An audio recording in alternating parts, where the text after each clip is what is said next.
के spokes person Shrimati Rajni सेठी जी, उनके साथ हमारे पार्टी के स्पोक्स पर्सन अल्ताफ ठाकुर साहब, मंजूर साहब और साहिल साहब हैं। मैं गुजारिश करना चाहता हूँ रजनी सेठी जी को कि वो आज आपके सामने आज प्रेस कॉन्फ्रेंस के माध्यम से अपनी बात रखें। रजनी जी। धन्यवाद साजिद जी। मेरे साथ इस प्रेस कॉन्फ्रेंस में अल्ताफ भाई, साहिल जी और मंजूर जी जो पार्टी के प्रवक्ता हैं जम्मू कश्मीर के।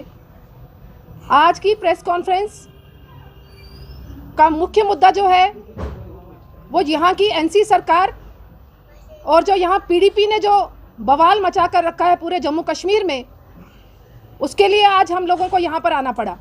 सबसे पहले तो मैं आप सभी मीडिया के भाइयों का और जितनी मेरी बेटियाँ यहाँ पर मीडिया की है सबका धन्यवाद करना चाहूँगी और सबको मेरी तरफ से नमस्कार। भाइयों, आप सब जानते हैं कि 2014 से लगातार मोदी जी जम्मू कश्मीर को आगे ले जाने के लिए काम कर रहे हैं। उन्होंने ना हिंदू देखा ना मुसलमान, उन्होंने सभी वर्ग के लोगों के लिए काम किया। 2014 के बाद से जम्मू कश्मीर में माहौल भी शांत हुआ है, अमन शांति का माहौल हुआ है, मगर कुछ पॉलिटिकल पार्टीज जो खास तौर से यहाँ काफ़ी सालों से शासन कर रही थी, उनको कुर्सी हिलते हुए दिख रही है, जिस कारण उनके पेट में दर्द हो गई है। एनसी की सरकार और पीडीपी जो यहाँ वजूद में नहीं है, लगातार बयानबाजी करके पूरे जम्मू कश्मीर में माहौल ख़राब करने का काम कर रहे हैं। चाहे वो हिंदुओं के लिए बयानबाजी करते हैं, चाहे मेरे मुस्लिम बच्चों के लिए करते हैं, मगर मोदी जी जो स्कीम हिंदुओं के लिए लाते हैं वही मुसलमानों के लिए भी लाते हैं। ये उन्होंने दिखा दिया कि आपकी यहाँ की जो राजनीति है वो नहीं चलेगी। यहाँ के मुख्यमंत्री उमर अब्दुल्ला जी, पूर्व में मुख्यमंत्री महबूबा मुफ्ती जी, जो उनके बयान आ रहे हैं कहीं ना कहीं भड़काने के बयान आ रहे हैं, हिंदू मुसलमान विवाद करने के बयान आ रहे हैं और जम्मू और कश्मीर को अलग करने के बयान आ रहे हैं। पिछले दिनों में मुख्यमंत्री जी ने एक बयान दिया कि हमारे बच्चे मुस्लिम इंटेलिजेंट हैं और जम्मू के बच्चे डफर हैं। तो कहीं ना कहीं मुझे लगता है ये दोगला बयान देकर उन्होंने जम्मू कश्मीर को बांटने का काम किया है। मैं पूछना चाहती हूँ मुख्यमंत्री जी से, क्या आप एक ही धर्म के मुख्यमंत्री हैं? क्या आप सिर्फ मुसलमानों के मुख्यमंत्री हैं और हिंदुओं के मुख्यमंत्री नहीं हैं? क्यों आप लोगों ने अपने शासनकाल में, जब आप मुख्यमंत्री, आपकी सरकार थी, आपके पिताजी यहाँ पर सरकार में थे, तब भी आपने हिंदुओं के साथ यही काम किया? मुझे लगता है कि कोई भी व्यक्ति नहीं भूला है वो दिन जब आपकी सरकार में यहाँ कश्मीरी पंडितों का पलायन हुआ, जब आपकी सरकार में आप लोग तमाशा देख रहे थे और कश्मीरी पंडित देश के अलग अलग कोने में तबाही की कगार पर खड़ा हो गया। आज ना उनका घर-बार है, ना वो कश्मीर आने के लिए तैयार है, क्योंकि आप लोगों ने माहौल ही ऐसा खड़ा कर दिया है। कहते हैं कि हमने बचपन से सुना था कि किसी ने अगर पालतू जानवर पाला होता है, किसी के घर में कुत्ता अगर रखा जाए, कुत्ता भी वफादार होता है अपने मालिक का। उसको मालिक जो खाना देता है, रोटी देता है, पालता है, तो कुत्ता उसी के लिए वफादारी करता है। मुझे लगता है कि ये उनसे भी गए गुजरे हैं, ये खाते हमारे देश का है मगर गुणगान पाकिस्तान का करता है। चाहे वो पीडीपी है या एनसी है, जम्मू कश्मीर में उनके बयानों से लगता है कि उनको दर्द सिर्फ पाकिस्तान का है, अपने हिंदुस्तान से प्रेम नहीं है। जो वो बयान दे रहे हैं कि वो भारत माता की जय नहीं बोलेंगी, मेरा सवाल उनसे कि भारत माता की जय जिस देश का खा रहे हो, जिस देश के फैसिलिटीज को यूज कर रहे हो, जिस देश के संविधान की शपथ लेकर आप लोग मुख्यमंत्री बने हो, तो आज आप कह रहे हैं कि हम उस देश की भारत माता की जय नहीं बोलेंगे। जो मैं लगातार देख रही थी पैनल डिस्कशंस में कि इस्लामिक स्कॉलर्स और मौलवी, यहाँ अलग अलग मौलवी जो हैं, कहीं ना कहीं उनके बयान लगातार आ रहे हैं कि भारत माता हमारे देश से प्यार को बताता है। भारत माता किसी मूर्ति की पूजा नहीं है जिसको आप लोगों को भड़काने का काम कर रहे हैं। एक शहजादी हैं जिनका अस्तित्व तो जम्मू कश्मीर में है नहीं, जो 2019 तक अब्रॉड में जाकर पढ़ाई कर रही थी और आज माताजी की कुर्सी पर आकर बैठने को तैयार हो गई हैं। वो चाहती हैं कि उन्हें बनी बनाई खीर खाने को मिल जाए मगर अपनी कॉन्स्टिट्यूंसी हार गई हैं। वो कहती हैं कि हम हिंदुत्व को चलने नहीं देंगे। आप होती कौन है हिंदुत्व को नहीं चलाने वाली? उसका मतलब आप धमका रही हैं हिंदुओं को कि हिंदू यहाँ ना आए। पहले आप लोग देख रहे हैं कि पाकिस्तान किस तरीके की एक्टिविटीज कर रहा है, हिंदू यहाँ आने से डर रहा है। एनसी का एमपी बोल रहा है कि आप कल्चरल इन्वेजन कर रहे हो, तो फिर एक तरफ से आप आह्वान करते हो टूरिस्टों को कि आइए कश्मीर का टूरिज्म बढ़ाइए। टूरिस्ट क्यों आएगा? मरने के लिए आएगा? क्या आप टेररिस्टों से टूरिस्टों को मरवाना चाहते हो?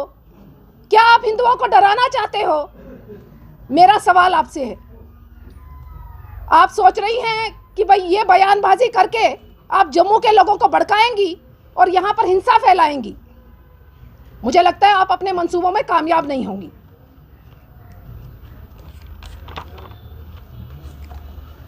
सबसे पहले तो उनको समझना पड़ेगा हिंदुत्व है क्या। मतलब अगर मैं कहती हूं कि मैं हिंदू हूं, उसका मतलब क्या मैं हिंदुस्तानी नहीं हूं? अगर आप मुसलमान हैं तो क्या आप हिंदुस्तानी नहीं हैं? हिंदुत्व का मतलब अपने देश से प्यार करना है। हिंदुत्व का मतलब अपने देश की हर वस्तु से प्यार करना है। हिंदुत्व आपने क्या समझा? जो तिलकदारी होता है तो वो हिंदुत्व हो गया? क्या इस्लामिक हिंदुस्तानी नहीं है? क्यों आप लोगों ने मुसलमानों को कट्टरवादी शो कर दिया है? क्यों हर देश के कोने में मुसलमानों को शक की नजर से देखा जा रहा है? क्यों कश्मीर के कुछ कट्टरवादियों के कारण जम्मू भी भुगत रहा है? आज की डेट में जम्मू का भी अगर कोई व्यक्ति बाहर की स्टेट में जा रहा है तो उसको भी शक की निगाह से देखा जाता है, उसकी आईडी चेक की जाती है। उनको लगता है कि जम्मू और कश्मीर एक है। उनको लगता है कि कश्मीर के कट्टरवादी लोगों के साथ साथ जम्मू के लोग भी कट्टरवादी हैं। क्यों ऐसी इमेज जम्मू कश्मीर की बना रहे हो? एक तरफ आप बयान देती हैं कि शॉल वालों को मारा जा रहा है, दूसरी तरफ आप कह रही हैं कि हिंदुत्व को हम चलने नहीं देंगे। जब आप ऐसा बयान देती हैं, कहीं ना कहीं उसका नुकसान उन काम करने वालों लोगों को होता है जो अलग अलग प्रदेशों में अपना शॉल बेच रहे हैं, जो बिजनेस कर रहे हैं। आप तो अपनी आराम की जिंदगी जीकर आई हैं अब्रॉड से।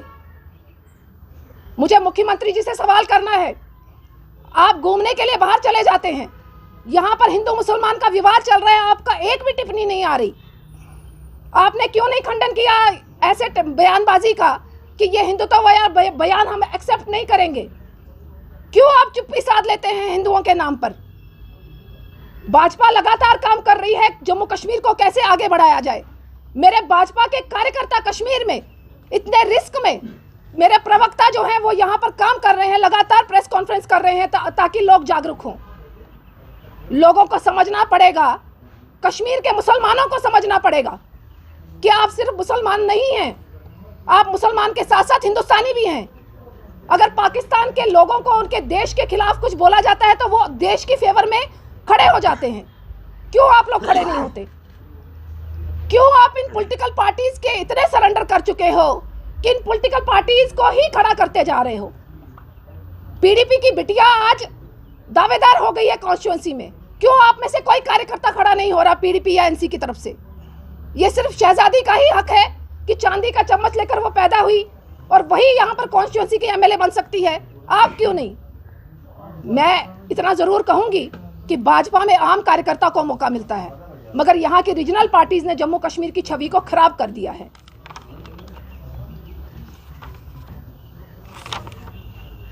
मुझे लगता है जम्मू कश्मीर में टेररिस्टों से ज्यादा नुकसान जो है इन पॉलिटिकल पार्टीज से है। हमें टेररिस्ट अटैक बाद में करेगा, मगर इन बयानों के कारण हमें नुकसान सबसे ज्यादा हो रहा है।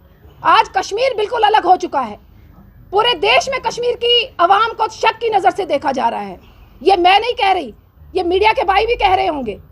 आप लोगों को लगता होगा कि कश्मीर में ऐसे क्यों हमें शक की नजर देखा जा रहा है, तो कहीं ना कहीं उसकी जो जिम्मेवारी है वो मुख्यमंत्री उमर अब्दुल्ला जी को और महबूबा मुफ्ती को लेनी पड़ेगी।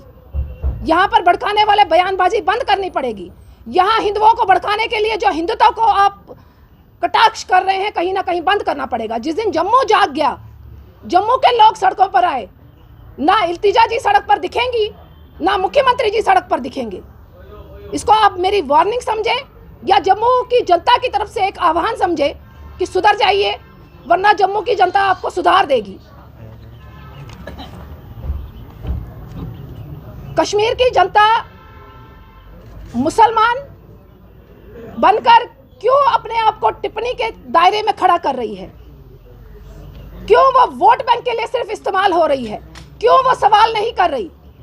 एनसी से सवाल करने चाहिए उनको कि 1.5 साल हो गया आपको सरकार बनाए हुए, 1.5 साल में आप लोगों ने क्या किया?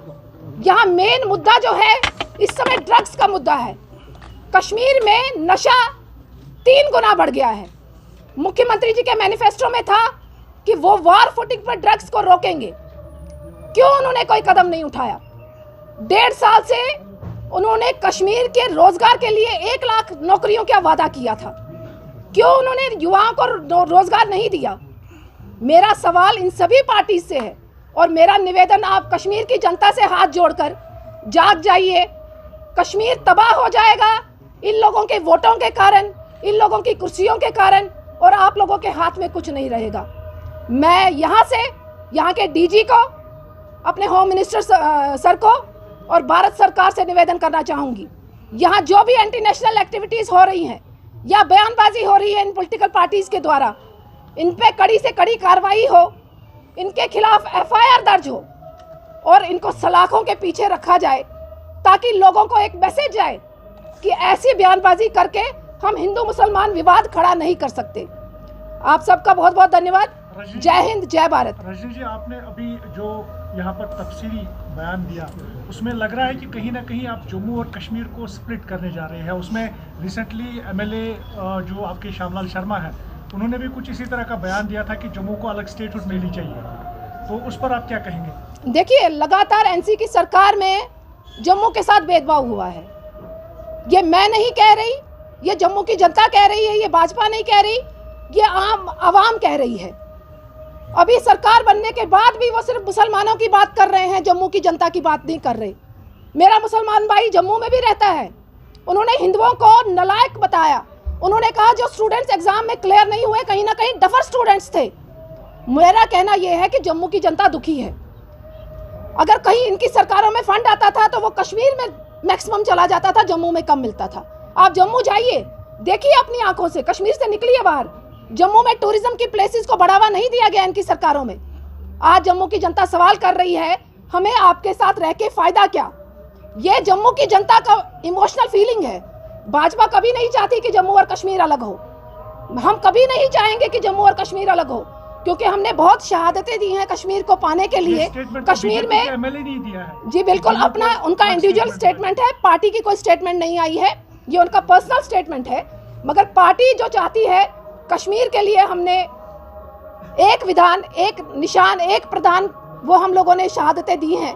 उन शहादतों को हम भूलेंगे नहीं। कश्मीर और जम्मू एक है, उसके लिए हम लोग काम कर रहे हैं। रजी जी, नेशनल गेम्स होने वाली है, इसमें अंडर 14 क्रिकेट टीम जो है उसमें भी कहीं ना कहीं डिस्क्रिमिनेशन जो है बीजेपी का दावा है हो रहा है, क्योंकि मैक्सिमम प्लेयर्स जो है वो मुस्लिम्स हैं और कश्मीर से बिलोंग करते हैं। क्या इस पर बीजेपी आगे कटाक्ष करेगी, पॉलिटिक्स को हाई करेगी पॉलिटिकली? देखिए, हम हिंदू मुसलमान ना करके, मुझे लगता है मेरिट पर अगर बच्चे सिलेक्ट हों तो ज़्यादा अच्छा है, क्योंकि मुसलमान भी मेरे बच्चे हैं और हिंदू भी मेरे बच्चे हैं, चाहे कश्मीर के हैं या जम्मू के हैं। मगर कहीं ना कहीं जब आप भेदभाव करते हैं, उसका मतलब जम्मू किसी भी फील्ड में आगे नहीं है। जम्मू का बच्चा नालायक है, ना वो खेल में अच्छा है, ना वो पढ़ाई में अच्छा है, सिर्फ कश्मीर के बच्चे अच्छे हैं। ये लड़ाई करने, मेरिट पर ही माता वैष्णो मैं उस पर भी आऊँगी, इनके सवाल का जवाब दे दूँ, मैं उस पर भी आऊँगी। तो मेरा कहना यह है कि कमेटियाँ बिठाकर आप लोग उसके बाद डिसीजन देंगे, ये सही जवाब नहीं है। उसको तुरंत उस पर एक्शन करिए, तुरंत कैंसिल करिए। जो भी गलत हो रहा है भेदभाव जम्मू के साथ, उसको सही करने की कोशिश करिए। मुख्यमंत्री आप हिंदुओं के भी हैं, जम्मू के भी हैं और कश्मीर के भी हैं। बीजेपी अगर डिवाइड एंड पॉलिसी के खिलाफ है, आपका कहना है बीजेपी और बीजेपी पॉलिसी के खिलाफ है, जम्मू और कश्मीर एक है, फिर माता वैष्णो देवी में क्यों बीजेपी लगातार ये कह रही है कि मुसलमान के जो बच्चों को एडमिशन वापस कर लीजिए और एज पर जो वहाँ पर यानी कि जो ट्रस्ट वहाँ पर चला रहे हैं वहाँ पर हिंदू के बच्चों को एडमिशन दे दीजिए, अगर आप चाहते हैं कि जम्मू और कश्मीर एक है, फिर ऐसा बयान? देखिए, मैंने शुरुआत में यही कहा कि वो जो बच्चे सिलेक्ट हुए हैं मेरिट पर सिलेक्ट हुए हैं, मगर श्राइन बोर्ड जो वैष्णो माता का जो मेडिकल कॉलेज है वो कहीं ना कहीं आस्था से जुड़ा हुआ मुद्दा है। उसमें सिर्फ मेरे पैसे नहीं लगे हुए, पूरे देश से श्रद्धालु आते हैं, वो अपनी डोनेशन देकर जाते हैं। ये सवाल हमारा नहीं है, पूरे देश की आस्था से जुड़ा हुआ सवाल है। वो कह रहे हैं कि बाकी भी मेडिकल कॉलेज है, बाकी जगह एडमिशन हो जाए, मगर श्राइन बोर्ड जो है पर्टिकुलर हिंदुओं का है, पर्टिकुलर आस्था से रिलेटेड है। इसको हिंदू मुसलमान ना करके हम सबको इसका हल निकालना चाहिए। मुझे लगता है आप भाइयों को भी इसका डिसीजन लेना चाहिए कि इसको हिंदू मुसलमान ना करें, क्योंकि कश्मीर का मीडिया जो है अच्छा पॉजिटिव रोल कर रहा है लगातार पिछले 4-5 साल से। मोदी जी ने जब से 370 आर्टिकल खत्म किया है, कश्मीर के मीडिया ने बड़ा अच्छा रोल किया है। तो मुझे लगता है इस पर भी अगर आप पॉजिटिव रोल करेंगे, इसमें हम हल को निकाल पाएंगे। उमर साहब, रजनी जी मेरा एक और सवाल है। जिस तरह से इल्तिजा मुफ्ती ने कहा कि हम इसको हिंदू राष्ट्र बनने नहीं देंगे, क्योंकि योगी आदित्यनाथ ने कुछ दिनों पहले कहा था कि अखंड भारत बन जाएगा, हिंदू राष्ट्र बन जाएगा, उस पर इल्तिजा ने ये बयान दिया था, क्या कहेंगे उस पर? मैं वही आपसे बात कर रही हूँ कि इल्तिजा जी हाईलाइट होने के लिए ऐसी बयानबाजी कर रहे हैं। मुझे लगता है उनको पागल खाने में दाखिल कर देना चाहिए, उनकी माता जी को और उनको पागल खाने में दाखिल करना चाहिए, क्योंकि जिस तरीके की बयानबाजी वो कर रही हैं वो मुझे संतुलित उनका लगता है। शायद कुर्सी हार गई है, इस कारण ऐसा बयान दे रही हैं। तुरंत से तुरंत उनको पागल खाने एडमिट करिए। ये हिंदू मुसलमान का अगर भड़कने का कोई काम हुआ तो उसकी जिम्मेदारी मुझे लगता है महबूबा के सिर पर होगी। मैम, अभी आपने ड्रग्स की बात की कि ड्रग्स यहाँ जो है रोज बरोज बढ़ रही है, 3/3 आपने कहा है। कहीं ना कहीं ये आप ये नहीं समझते डिफेंस का लैप्स है, क्योंकि बॉर्डर हमारी जो है सिक्योरिटी फोर्स वहाँ पे सिक्योरिटी दे रहे हैं, पूरा उसको फिर बॉर्डर से ही क्यों नॉर्मल आ रहा है? देखिए, आप लोग देख रहे हैं लगातार हमारा पड़ोसी मुल्क यहाँ अमन शांति कैसे खराब हो उसके लिए काम कर रहा है। अब उन्होंने ड्रग्स का जो एक मुद्दा है हमारे जम्मू कश्मीर में उसको बढ़ा दिया है। वो चाहे ड्रोन के जरिए वो हमारे यहाँ पर जो उनके वर्कर्स हैं, कहीं ना कहीं उन्होंने अपनी सेटिंग करके रखी हुई है, जो वर्कर्स ये ड्रग्स फैलाते भी हैं। मुझे लगता है कि कानून को भी अपनी सख्त कार्रवाई करनी पड़ेगी, वैसे कर रही है पुलिस ने। बहुत अच्छा काम किया है, जेकेपी बड़ा अच्छा काम कर रही है, डीजी सर भी देख रहे हैं, और ये जो ड्रग्स से रिलेटेड इश्यूज हैं इनको भी बड़े अच्छे तरीके देखा जा रहा है। मगर इस पर और सख्ती से काम करने की ज़रूरत है और आवाम को भी अलर्ट होने की ज़रूरत है। टूरिज्म को लेकर बात, जम्मू में अभी टूरिस्ट का इन्वेस्टमेंट नहीं हो रहा, लेकिन अगर श्रद्धालुओं की बात करें वो कटरा भी जाते हैं और जम्मू को लैंड ऑफ टेम्पल्स भी कहा जा रहा है, वहाँ भी जा रहे हैं। उसके साथ साथ अगर 30-35 साल का हम प्रीवियस रिकॉर्ड देखें तो जम्मू तो यहाँ से ज़्यादा डेवलप है। आप कैसे कह सकते हैं कि जम्मू के ऊपर फोकस नहीं किया? भाई मेरे मुझे बताइए, आप जम्मू कितनी बार आए हैं? आप जम्मू में कौन सी टूरिस्ट प्लेस को जानते हैं? क्या डेवलपमेंट है, क्या डेवलपमेंट है? मैं जम्मू में रहने वाली हूँ। कश्मीर, मेरे कश्मीरी पंडित फैमिली से बिलोंग करती हूँ। मैं जानती हूँ कि जम्मू में कोई डेवलपमेंट नहीं हुई इनकी सरकारों में। जम्मू में भेदभाव के बगैर कुछ नहीं हुआ। एनसी ने लगातार जम्मू के साथ भेदभाव किया है और आज भी वही कर रही है। आपके स्टेटमेंट के साथ मेरा सवाल कोऑर्डिनेटेड है कि आपने कहा कि जम्मू में डेवलपमेंट नहीं हुई, लेकिन वहीं पे आपने कहा कि जो अंडर 14 जिस तरह से मेरे सहयोगी बता रहे थे सिलेक्शन का मामला जो उठा, क्या आप जानती हैं कि जहाँ पे प्रैक्टिस होनी चाहिए, ट्रेनिंग होनी चाहिए, वहाँ पे उनके प्रैक्टिस के लिए कोई सेटअप नहीं है, क्योंकि आप खुद कह रही हैं कि वहाँ पे डेवलपमेंट नहीं हुई है, और वहीं पे उस अनडेवलपमेंट की वजह से वहाँ के बच्चे अगर इस सिलेक्शन में नहीं हुए तो मेरिट का कहाँ पे प्रॉब्लम आता है, उस कैलिबर की कहाँ पे बात आती है, जबकि सिचुएशन डेवलप्ड नहीं है। आप खुद बोल रही हैं कि डेवलपमेंट। देखिए, आप दो चीज़ों को साथ जोड़ रहे हैं। आप दो चीज़ों को साथ जोड़ रहे हैं। मैं टूरिस्ट प्लेसों की बात कर रही हूँ कि टूरिज्म को बढ़ावा देने के लिए, सुन लीजिए, मैं आपसे बता रही हूँ टूरिज्म को बढ़ाने के लिए उन्होंने कुछ नहीं किया। दूसरी बात, इस समय जो स्पोर्ट्स मिनिस्टर है वो एनसी के हैं। उन्होंने 1.5 साल में क्या किया जम्मू कश्मीर के लिए वो भी बता दें। क्या उन्होंने स्पोर्ट्स को बढ़ाने के लिए क्या अलग किया? मैं कहूँ कि जम्मू के बच्चे वहाँ पर प्रमोशन मिल रही है, अपने बच्चों में जो कैलिबर है वो कर रहे हैं। जम्मू की जनता जो कर सकती है वो कर रही है, मगर सरकार की तरफ से जो होना चाहिए वो नहीं हो रहा।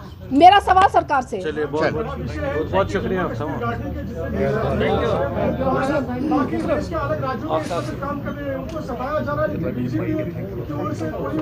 पहले आपका सवाल जो है वो हिमाचल वालों से पूछिए। हिमाचल में सबसे ज्यादा वारदातें हो रही हैं, वहाँ कांग्रेस की सरकार है।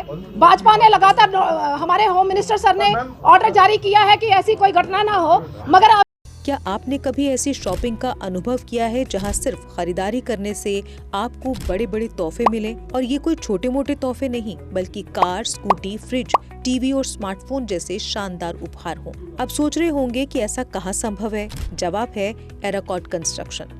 एराकॉर्ड सिर्फ एक हार्डवेयर स्टोर नहीं, बल्कि आपका वन स्टॉप हार्डवेयर और होम डेस्टिनेशन है। यहाँ आपको हर साइज और डिजाइन की tiles, sanitary fittings, hardware, kitchen उपकरण और पेंट्स की विशाल रेंज मिलेगी।